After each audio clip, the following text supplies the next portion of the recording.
Pessoal, primeiro, boa noite, obrigado, Shirley. De novo, é um prazer estar aqui.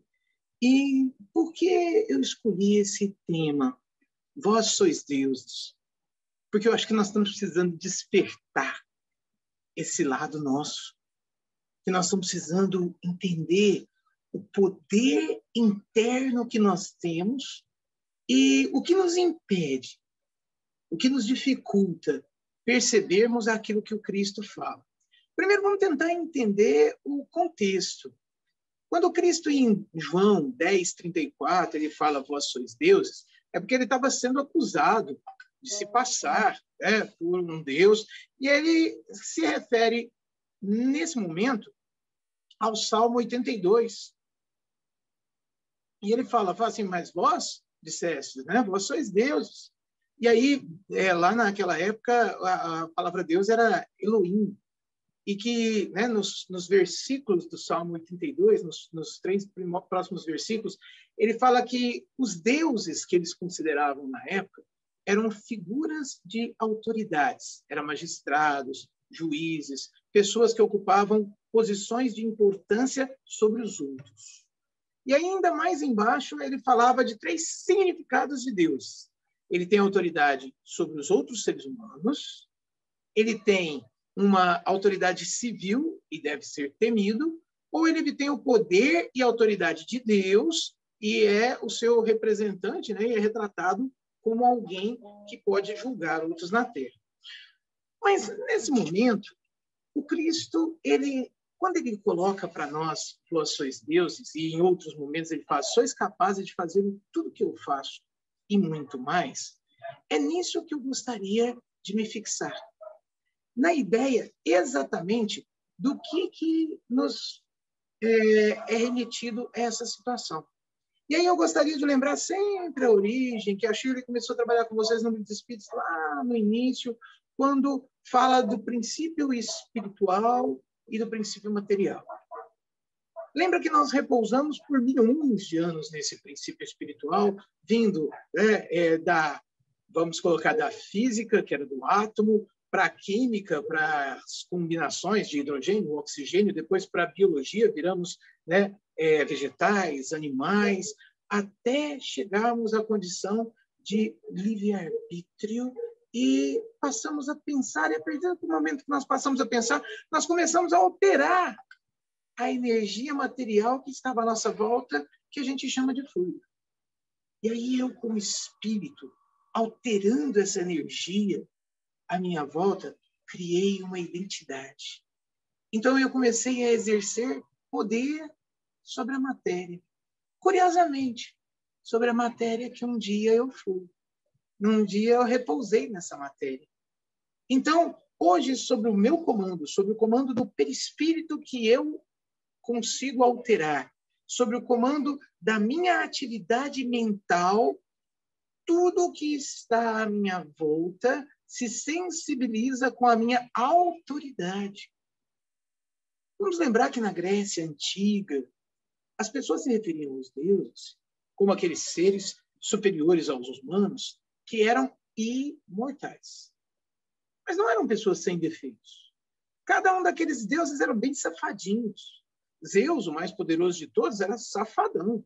Tinha filho com tudo quanto é situação e ele sempre traía a Hera. Então, a ideia de Deus, para os gregos, não era um ser perfeito, mas era um ser imortal. Opa, somos imortais? Somos, não somos? Somos pessoas que conseguem mudar a cada vez o seu campo material, a cada nova experiência, adquirindo algo essencial. Primeiro, não vamos nos esquecer. Na pergunta do Livro dos Espíritos, 621, se eu não me engano, eles perguntam, olha, onde reside aquilo que está nos propiciando o crescimento? Na consciência. E quando se fala da consciência humana, nós, como espíritos imortais, então temos na nossa consciência toda a Bíblia divina, todos os códigos divinos para o nosso crescimento, para a nossa capacidade de realização. E lembre-se, nós vamos chegar à estirpe do Cristo. O que nos falta é tempo.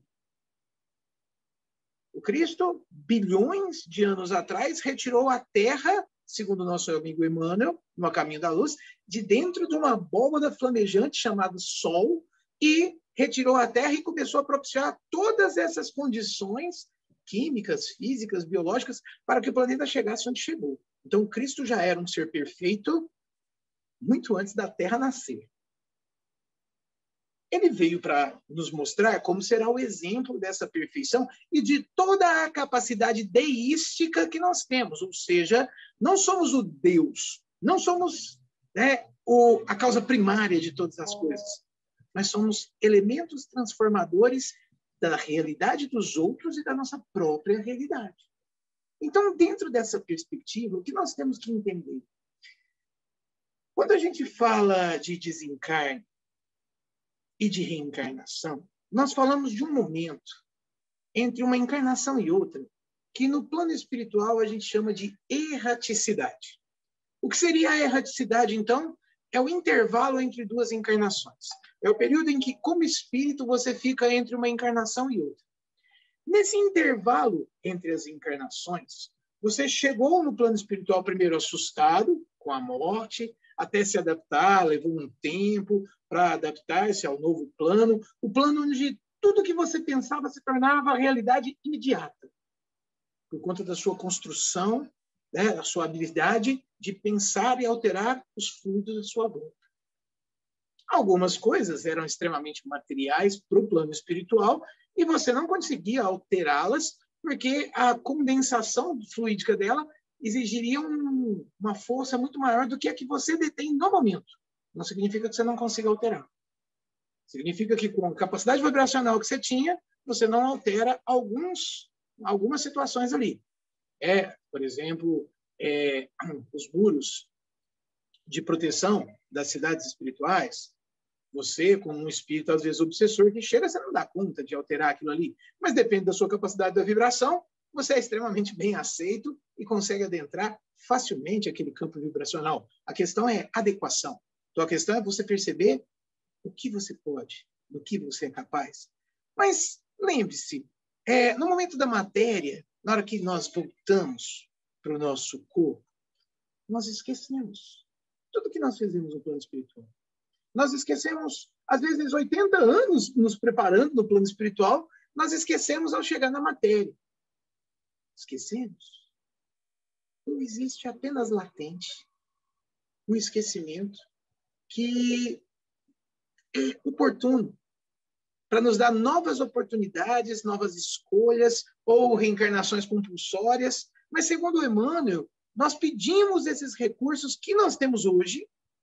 Então, eu sou exatamente o que eu pedi. Não, Adriano. Não sou, não. Olha, minha vida está horrível, minha vida está ruim, as pessoas não gostam de mim e tal. Na verdade, o seu campo de percepção, nesse momento, ele está numa condição que não te permite ver a sua capacidade de realização, que não te permite ver além daquilo que realmente você pode vir a ser. Então, tem um psiquiatra chamado Otto A. Prado, que ele fala o seguinte: vamos lembrar, a hora que nós entramos na nossa encarnação, nós nos tornamos seres inconscientes do que nós fizemos para trás. Então, são inconscientes as reações primitivas que ocultam sob o verniz de nós, seres civilizados, assim como os sentimentos de ódio, ira e os movimentos automáticos instintivos. Então, tudo que é instinto, tudo que nos lembra reações, às vezes pesadas, densas do passado, elas são reações inconscientes. Então, nós reencarnamos e a pergunta que eu faço é: o quanto estamos conscientes do que somos ou o quanto agimos inconscientemente, ou seja, apenas pelos instintos do que fomos, pelas reações instintivas que até nos desagrada. Você fala assim, nossa, agora você é tão calmo com ela. Chega lá, você começa a brigar com a pessoa, você desespera. Peraí, mas você não tinha prometido que você ia ficar calmo? O que te despertou isso? Quais são as reações instintivas e quais são as reações racionais? São subconscientes as aquisições conscientes que implicam na nossa tendência evolutiva. Então, aquele desejo meu, que eu acolho todos os dias de ser melhor, aquilo é subconsciente. As capacidades inatas, né, as geniais, a ânsia de superação, aquela vontade que eu tenho de superar, que reside no íntimo, como parte da nossa atividade supranormal, ou seja, aquilo que faz com que a gente se sinta mais do que é, isso tudo é subconsciente. E já eu entro em detalhes sobre isso. Mas são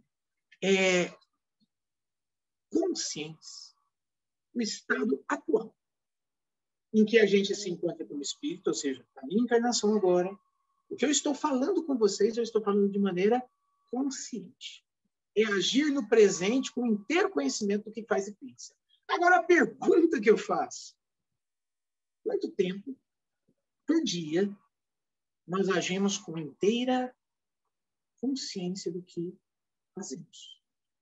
Em quantos momentos no dia nós nos preocupamos com o presente?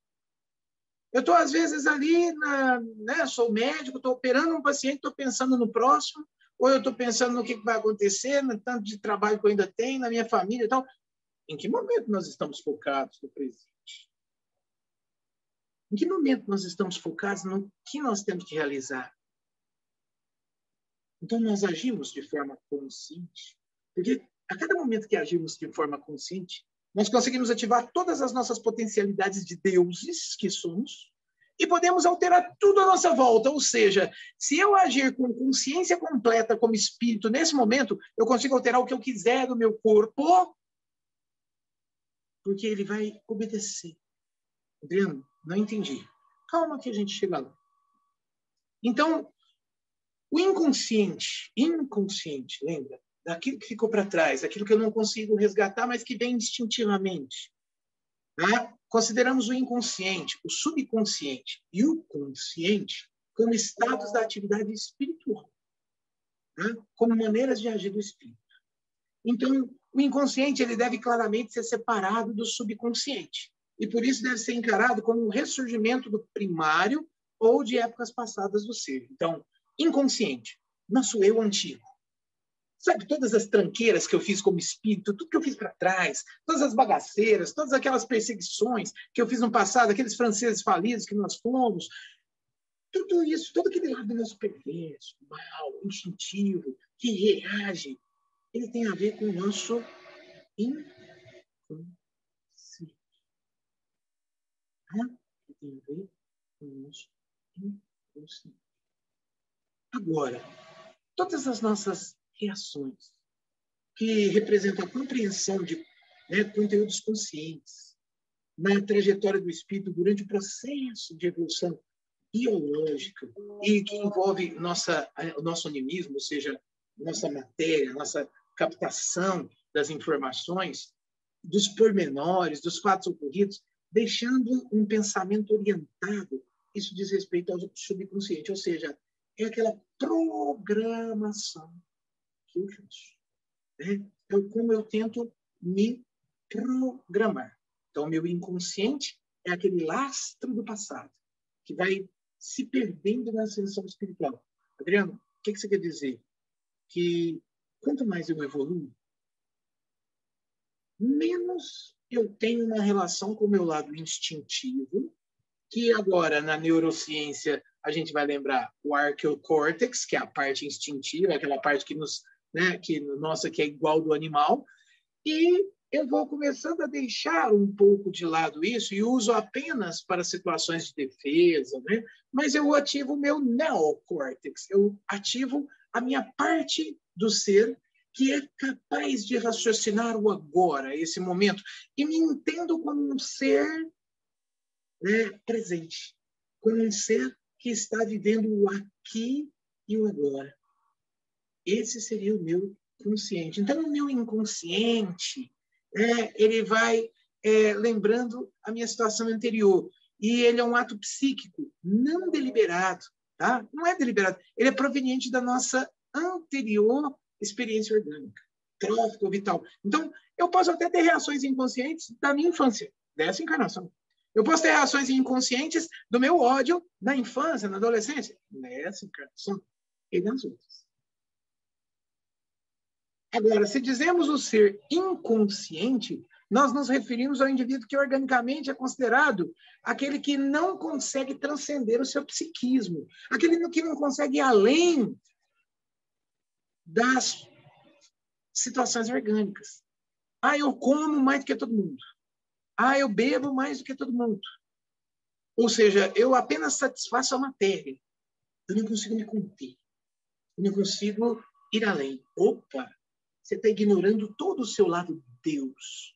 E Jesus nos disse, vós sois deuses. Mas enquanto eu ajo inconscientemente, enquanto eu ajo pelos instintos, enquanto eu penso só na dor, enquanto eu reajo a essa dor e eu fico pensando só nisso, o meu psiquismo me leva à dor, à angústia, a reações animalescas.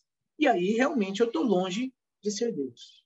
Eu estou longe da divindade. Não significa que esse meu lado Deus não esteja latente em mim. Significa que eu estou dando mais atenção ao meu lado instintivo do que ao meu lado brilhante, do que ao meu lado capaz de alterar. Agora, o Nietzsche tem uma frase que eu adoro, que ele fala que está aberto a caminho para as novas versões e refinamentos da hipótese da alma. Né? Lembra que o Nietzsche era ateu, né? Ou um ateu que não acreditava nos deuses que apresentavam para ele. E o conceito da alma mortal, a alma como pluralidade de sujeito. Então, olha que curioso. Nós somos um espírito só, um espírito eterno e mortal. Mas nós somos várias almas. Porque a cada encarnação, nós vivemos experiências únicas e enquanto não despertamos o nosso lado consciente de quem eu sou cosmicamente, de quem eu sou como espírito imortal, como alguém que domina toda essa minha capacidade, eu não consigo perceber o quão grandioso eu sou. Eu sou apenas um espírito que usa seus instintos. E, como alma, eu estou vivendo uma vida medíocre. Então, eu vivi, às vezes, várias almas. Ou seja, são vários seres dentro de um ser que se sente incompleto porque não conseguiu juntar os pedaços. Porque não conseguiu pegar cada uma das experiências e começou a crescer com elas. Então, eu preciso buscar esse crescimento. Então, a Joana de Ângeles, ela no livro Autodescobrimento, Uma Busca Interior, ela fala da engenharia genética atual. E ela fala que, aliando-se à biologia molecular, ele começa a detectar uma energia como fator para a construção do indivíduo. Ou seja, o indivíduo, na hora que ele começa a entender a sua biologia molecular, ele se torna herdeiro de si mesmo, nos avançados processos da experiência de evolução. Gente, lembra que nós falamos lá no começo que nós já fomos conservados, fomos células? Você já parou para pensar que no seu corpo existem trilhões de células? Então, existem trilhões de essências espirituais que daqui a alguns bilhões de anos se tornarão espíritos como nós. Então, quer dizer que você está coordenando, você tem autoridade. Lembra daquilo que Jesus falou sobre vós sois Deus? Você tem autoridade sobre bilhões de seres monocelulares, né, que estão aí ainda no estado vibracional baixíssimo, mas que atendem ao seu apelo mental. Consciente ou inconsciente. A Joana de Ângeles vai além. Ela fala, não nos atrevemos a negar os fatores hereditários. Ou seja, nós herdamos coisas de nossos pais, herdamos doenças de nossos pais, herdamos situações limitadoras de nossos pais, tá? Sociais, familiares, né? Somos muito do que fomos educados na infância, por conta dos estímulos que recebemos ou não. Tá? No entanto, ela fala que é o seguinte: decorrem da necessidade da evolução, que impõe a reencarnação no lugar adequado entre aqueles que propiciam os recursos compatíveis para o trabalho de autoiluminação. Então, quer dizer, a culpa é da minha mãe? Não, cada um tem a mãe que merece, conforme as reencarnações e conforme a sua programação. Você se conectou aos espíritos que pensam como você pensa e você veio na família que tem uma assimilação mental com o seu lado vibracional. Mas eu não dou certo de jeito nenhum com a minha família, eu não concordo que eu pense igual a minha família, não. Você tem relações fortes com a sua família. Que sejam relações de dívidas, que sejam relações de compromissos, que sejam relações espirituais para você resolver. Mas você tem essas relações, e essas relações, se não forem resolvidas, elas, às vezes, dificultam o seu crescimento. Então, no livro O Lar, a Joana de Anjos ainda fala, né? Influência no ser, equilíbrio, desequilíbrio, estímulos, harmonia física ou psíquica é correspondente ao estado evolucional que nós nos encontramos.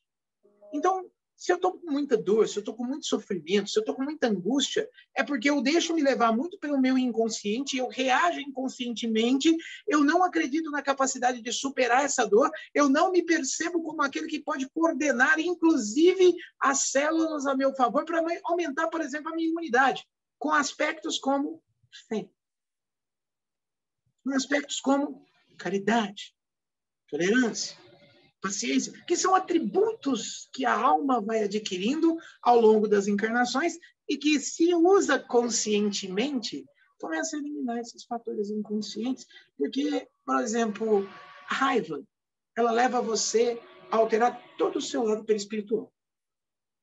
Então, primeiro, antes de você jogar a raiva para alguém, você neblou toda a sua aura. Então, na hora que você ficou, né, sua aura ficou toda enegrecida, aí você joga a energia para o outro. Mas você já bagunçou você todo. E você acha para onde vai essa energia? Para o meu duplo etérico. E para onde vai essa energia? Para o meu corpo físico. E ao longo desses acúmulos e acúmulos, o que vira? Câncer. E quem criou o câncer? Foi Deus que me castigou. Não, foi você, Deus. Você é Deus dos seus próprios sofrimentos. Você é Deus das suas próprias angústias. Você é o criador da sua própria dor. Assim como somos criadores do nosso próprio caminho evolutivo.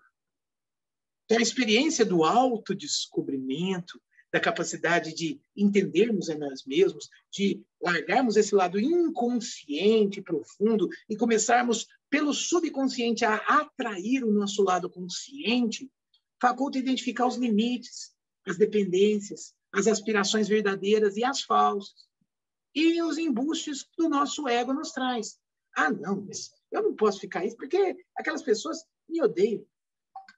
Você se odeia e reflete nelas a raiva e acaba julgando, e as pessoas conseguem não te suportar porque elas não tiveram paciência uma vez ou outra, mas você acha que tem que dizer sempre o que você pensa? Aí ninguém consegue ficar perto de alguém que só acha que diz verdade, mas que não aceita verdade de ninguém. Mas que acha que fala a verdade para todo mundo. Quem estaria perto de você? Permanece o comportamento como herança dos patamares já vencidos pela evolução. Então, a cada vez que nós conquistamos alguma coisa, por exemplo, perdi a paciência. Não se perde a paciência, você não tinha. Na verdade, você tinha um pouquinho de tolerância, mas acabou. Né? À medida que eu vou adquirindo, esse espírito não perde isso. Eu posso até estagnar naquilo que eu conquistei, no conhecimento. Às vezes eu não consigo acessar esse conhecimento na minha encarnação, porque talvez ele me prejudique. Então eu venho, às vezes, com determinadas limitações cerebrais. Quantas vezes nós não vimos isso? Há pessoas que foram médicas fabulosas, hoje às vezes vêm trabalhando no hospital com limitações terríveis, mas doidos para serem médicos, mas assim, que se interessam pelo conhecimento, mas têm uma limitação, e essa limitação é para que eles possam aprender a humildade, porque o ego foi muito complicado. Mas será que essas imposições não foram por nós? Será que eu mesmo não criei determinados mecanismos que pudessem fazer que faça, esse mecanismo vai me fazer ser mais humilde. Esse mecanismo vai me ajudar a entender um pouco mais sobre o que eu preciso para buscar essa satisfação interna, para buscar a realização do próximo momento. Então, essa dualidade entre o negativismo e o positivismo nosso é que faz com que a gente não caminhe. Então, lembra, dualidade. Não identificado com os propósitos da finalidade superior da vida. Eu não consigo identificar, mas essa coisa de Jesus, esses exemplos do Cristo, estão muito longe da gente. Será? Será que o Cristo não veio trazer exemplos simples por meio das parábolas, por exemplo, exatamente para que ele mostre e fale assim, olha, não, esse caminho aqui se dá conta. Porque ele convida à libertação dos vícios, das paixões perturbadoras, das aflições, das tendências destrutivas. Essa dualidade do negativo, né, e do positivo vai pelo pensamento, dificultando a nossa decisão. Poxa, eu, né, sou mal ou sou bom? Então, o que sou eu? É comum, então, o assalto mental pela dúvida. E quando a gente fica na dúvida, a gente vai, igual a nossa amiga acabou de falar dos espíritos neutros. Você fica aquela música da Sara Jane, não sei se vou, se fico, não sei se vou, se fico. Né? Você não sabe o que você faz. Então, a definição é você saber definir seus sentimentos. Começa pelo exercício de você ser Deus e saber controlar cada uma das suas sensações, porque você as identificou. Você sabe por que você está triste? Você sabe que você não está ansioso, mas sim chateado. Você sabe que você não está chateado, mas frustrado, porque você criou a expectativa de outras pessoas e elas te decepcionaram. Mas por que você criou a expectativa das pessoas? Elas não são você. Mas porque eu julgo as pessoas, sim, pela intenção delas, porque você tem uma intenção, mas, na verdade, elas tiveram atitudes. A intenção delas você não sabia. Quando você tem determinadas atitudes com uma certa intenção, às vezes você magoou muita gente, mas você não queria magoar as pessoas, você tinha uma intenção. Mas o seu ato magoou outras pessoas porque elas não esperavam isso de você. Mas quem disse que a gente tem que esperar? Quem disse que nós precisamos esperar das pessoas algo? Nós esperamos porque nós queremos que elas sejam o que nós desejamos. Mas espera aí, elas são elas. Você não gosta que ninguém ponha freio em você? Você não gosta que ninguém manipule a sua vida? Por que você quer manipular a vida do outro? Por que você quer que essa pessoa faça exatamente? E aí você se decepciona com a pessoa e você se magoa. Mas nós nos magoamos, então a culpa é nossa. A hora que eu começo a definir isso e entender, eu começo a eliminar as ideias errôneas. Lembra? Dominado pela nossa conduta infantil, dos prêmios, dos castigos, da ideia de que Deus vai nos punir, eu não consigo amadurecer meu eu profundo. E se eu não chego à profundidade do meu pensamento, do meu sentimento, eu não consigo colocá-lo à frente da minha evolução. E aí, realmente, eu não consigo entender o meu lado Deus. Porque o meu lado Deus, que Jesus tanto nos fala, ele diz respeito a conhece-te a ti mesmo, compreende quem é você, entenda as suas potencialidades e use-os. Mas nós estamos mais preocupados com o sofrimento do que com a potencialidade. Nós estamos mais preocupados com a dor do que com a potencialidade. Nós estamos mais preocupados com a mágoa do que qualquer outra coisa. Nós não nos preocupamos em crescer. Nós não colocamos isso como projeto de vida. Nós não colocamos isso como propósito. Então, liberando-se das imagens errôneas, né, a respeito da vida, o ser ele começa a assumir a realidade do próprio processo de evolução. E vence a si mesmo superando os fatores de perturbação e de destruição. Então, à medida que eu vou me conhecendo. E o Einstein, ele definiu que é o seguinte, o homem é como um conjunto eletrônico regido pela consciência. Então, a minha consciência que libera energia para tudo. Ela libera energia, então, eu lembro que eu fui fazer um curso em Brasília, que chamava Cinesiologia Aplicada.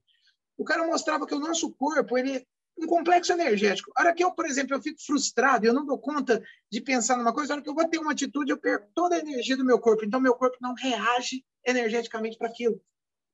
Então, se eu vou, por exemplo, para um vestibular já pensando no medo que eu tenho de não passar, a energia que eu estou despendendo para a prova é mínima. A minha chance de sucesso é mínima. Mas se eu vou para uma atividade disposto a conseguir superá-la, eu vou para o centro com vontade de ajudar o próximo. Mas não porque eu preciso ajudar para estar melhor, mas porque isso me comoveu, isso me despertou sentimento. Opa, essa energia, ela se torna cósmica. Né? E aí é o si eterno, o espírito imortal, que fala mais alto, realizando inúmeras experiências de evolução e trabalhando em cada uma delas os valores que estão internos de Deus em nós. Lembra? Da consciência cósmica que a gente começa a despertar. A consciência íntima da divindade que manda para a gente. Evolua. Cresça. Muitas vezes, o ser em crescimento interior, ele sofre efeito de energias abundantes, é diversas, é muita energia. E aí faz o quadro de congestão, né? Porque é raiva do nada, é ódio do outro, é insegurança do outro, é medo do outro. Eu dou uma congestão mental, uma congestão energética, responsável por um monte de distúrbios, né? E esses distúrbios é que nos atrapalham. Então, olha só, quando eu começo a ter distúrbios energéticos, o que eu começo a interromper? Todos os meus campos energéticos. Eu começo a atrapalhar meus chakras. Até cada um deles tendo problemas no centro urinário, genésico, nos relacionamentos sexuais. Então, a doença, ela resulta do choque entre a mente e o comportamento, o psíquico e o físico, que interagem somatizando as interferências. Então, tirando situações viróticas, que representam um resgate coletivo, mas é kármico, nós temos todas as doenças que nós temos aí por conta de medo, cólera, agressividade, ciúme, alta descarga de adrenalina na corrente sanguínea, graças às glândulas suprarrenais. Então, por sua vez, essa ação emocional reagindo no físico, ela produz um aumento da taxa de açúcar, mais forte contração muscular, infarto volumosa, irrigação do sangue e sua capacidade de coagulação mais rápida. Então, a repetição desse fenômeno várias vezes, o raiva, angústia, mágoa, cólera, ela provoca várias doenças, como diabetes, artrite, hipertensão. Assim, cada enfermidade física, ela traz um componente psíquico e emocional. Quem gerou? Eu, Deus. Eu criei as próprias realidades. Detalhe, eu adoeci meus irmãozinhos, células do meu corpo, que um dia serão espíritos como eu, né? E eu baguncei a energia deles porque eles confiavam na energia que eu estava emitindo. Eles simplesmente reagem a elas, eles não pensam ainda, não são seres pensantes, são apenas princípios espirituais que estão mergulhados no nosso lado material. Mas respondem às nossas instintos. Isso quer dizer que se a gente quiser se curar, se a gente quiser mudar, aquele homem que acalenta, desculpe, o seu íntimo, sua vida mental se expressa na organização emocional e física, dando surgimento ao estado de equilíbrio, como o de desarmonia, pelo que a gente movimenta. Opa! Se eu começo a disciplinar e edificar o meu pensamento através da fixação da mente em ideias superiores, se eu começo a me programar todos os dias para ter um despertar melhor, se eu começo a me programar todos os dias para ter um excelente dia, uma energia legal, eu estou usando o meu subconsciente para atingir o meu consciente e esse consciente ficar cada vez mais no presente, cada vez mais preocupado com o meu crescimento e não com aquilo que eu estou gerando. E as emoções é que fazem isso. A emoção bem direcionada, ela torna-se um dínamo gerador de estímulos e forças para a realização expressiva, pessoal, promovendo aqueles que comandam e que pode fazer instrumento da desgraça, caso fuja do controle. Então, as emoções, elas podem causar o bem ou podem causar o mal. As emoções são características de Deus. Nossas energias psíquicas, mentais, movimentam tudo do nosso corpo. Então, nessa natural escalada para os níveis de consciência lúcida, ou seja, para eu ter consciência de mim mesmo, ou de transcendência do meu ego, de falar assim, ô criatura, fica quietinha aí, não se magoa não, não acha que você é o bonitão da balachita não, tem humildade. O que nós temos que lembrar? Algumas etapas. Primeiro, como que eu reajo diante de mim mesmo? Eu tento me matar? Ou seja, eu como exageradamente? Eu bebo exageradamente? Eu tento me matar? Eu fumo? Eu tenho preguiça de ter um condicionamento físico mínimo que seja para a minha saúde, eu tento me matar. Como é que eu reajo diante de mim mesmo? Segundo, qual a conduta em referência ao meu próximo? eu tento jogar para ele esses bombardeios energéticos, porque eu tenho isso de volta. E de que forma desenvolver os valores íntimos em relação a mim e aos demais? Então, o que nós precisamos entender é a nossa responsabilidade como deuses. Porque existem deuses irresponsáveis. Na Grécia Antiga, Pan, o deus da alegria, né? Nós tínhamos Baco, tinha um monte de deuses que eram só esbórnia. Qual tipo de deus nós somos? Então, o que é responsabilidade? Responsabilidade é a ética para comigo e para com os outros. Então, ela resulta do amadurecimento psicológico e é adquirido pelas experiências humanas, pela harmonia do dever e da compreensão da necessidade dos outros, conciliando nós e o cumprimento das atividades em circunstância que ela se apresenta, de maneira que essa circunstância se apresenta. Então, a sensibilidade à dor depende do nosso grau de evolução. É óbvio. Né? Como Joana de Cusa, naquele momento em que o filho está pegando fogo, ela fala, filho, né, segura. E aí o soldado pergunta para ela, o seu Deus só te ensinou a morrer? Não, ele me ensinou a te amar. Ela está pegando fogo, ela está queimando.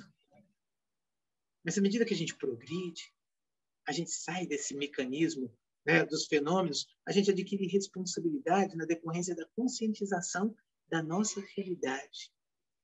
E a gente se torna mais perceptível ao sofrimento, embora, né, mais resistente. Então, eu consigo resistir mais ao sofrimento. Uma vez, um obsessor me falou isso. Eu perguntei, né, a dona Pasqualina estava mal, e eu perguntei, falei assim, mas por que você faz ela ter tanta dor? Ele falou, o que você entende de dor? Você não está preparado para ter dor? Ela está. Ela consegue lidar com a dor, e realmente consegue. Né? Então, ele mostrou ser imaturo. E a hora que nós buscamos a nossa maturidade, nós temos que lembrar quais são as potências que precisamos desenvolver. Já falamos da vontade, que é a energia movimentada, né? A energia mental em movimento constante, que é atuante e extremamente consciente do que se faz. Fé, que é a certeza instintiva na sabedoria de Deus. Trabalho, que é a nossa capacidade de realizar uma ação. Né? Segundo o Emmanuel, ela transforma o ambiente, ela canaliza energia. Sugestão, que é o que a gente vai fazer com o nosso subconsciente. É a força mental pura e simples, carregada por imagens, por criatividade. Eu vou imaginar como eu quero o meu dia, de maneira constante e positiva, me projetando como aquele propósito, ou seja, quais são os propósitos da sua vida? Você já botou isso no papel? Quais são os propósitos reais, não os ilusórios, mas quais são os propósitos que possam te dar razão para viver, te deixar fora desse medo. Qual é o seu propósito agora? Que essa pandemia acabe? Então tá, como nós estamos fazendo para essa pandemia acabar? Estamos rezando, estamos fazendo nossa parte, estamos nos envolvendo mesmo com as energias positivas ou estamos nos ligando a todo dia as notícias tristes e nos angustiando com elas? Vocação. Soma dos nossos reflexos de experiência que trazemos de outra vida. Assim, aquilo que eu faço mais fácil. Aquilo que para mim parece não ser difícil, porque parece que é natural. Hábito. Os reflexos mentais que são acumulados, operando constante indução à rotina. Rotina, nós precisamos de rotina em nossa vida.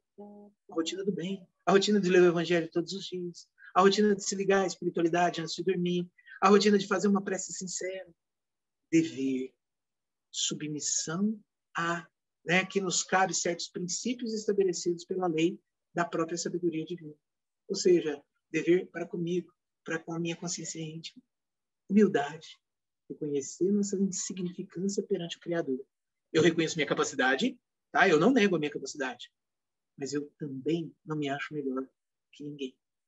Tolerância, reflexo vivo da compreensão que nasce límpida na fonte da alma, plasmando a esperança, a paciência, o perdão, do esquecimento do mal. Então, é aquela pessoa que é extremamente otimista, ela é tolerante com o futuro. Ela é tolerante com as coisas que estão acontecendo, porque ela acredita. Criatividade. Percepção espiritual que nos permite ousar, buscar. Precisamos ser criativos até nas nossas sugestões mentais para a gente estar melhor todos os dias. Imaginação, capacidade de ir além do óbvio. Coragem. capacidade de enfrentar o medo. Amor, empatia, altruísmo, nos colocarmos no lugar do outro. Queremos que o outro esteja bem. Queremos que o outro esteja, né, numa situação até melhor que a nossa. Toda e da vontade divina, compreensão e aceitação como lei. Tá? O amor é compreender, é ter aquela aceitação de que Deus fez o melhor e que nada é para mim, é para tudo. Sabedoria, a capacidade de sempre aprender, capacidade espiritual de sempre perceber que existe mais algo a ser aprendido. Compreensão das nossas limitações, né? E de como superá-las. E livre-arbítrio, a nossa capacidade consciente de escolhermos. Todas as nossas potencialidades nos levam a ser deuses. Deuses conscientes de que eu estou, nesse momento, doente, é porque eu gerei isso. Posso criar a saúde? Posso me sugestionar a ela e fazer tudo que a matéria me pede e tudo que a espiritualidade me convida, para que eu possa entrar no campo energético daqueles que são capazes de co-criar sua realidade. Então é isso que nós somos convidados. Eu queria terminar lembrando o seguinte. Há pouco tempo desencarnou um grande amigo nosso. Esse, nosso amigo, o senhor Antônio, grande trabalhador dessa casa, um dia viu um moleque saindo do seu corpo e estava perdido, olhando todo mundo no espaço da casa Alfredo Júlio Fernandes. E perdido, ele falou assim, você não está vendo o moço na carroça? Eu falei, tô. Eu falei assim, bom, então tô doido e ele também está doido. E a dona Vicentina, que também desencarnou, falou assim, não, ele está aí, pega e ajuda esse moço. Eu coloquei esse moço no braço da Jussara, a Jussara incorporou. Eu falei assim, tem 4 doidos nessa casa.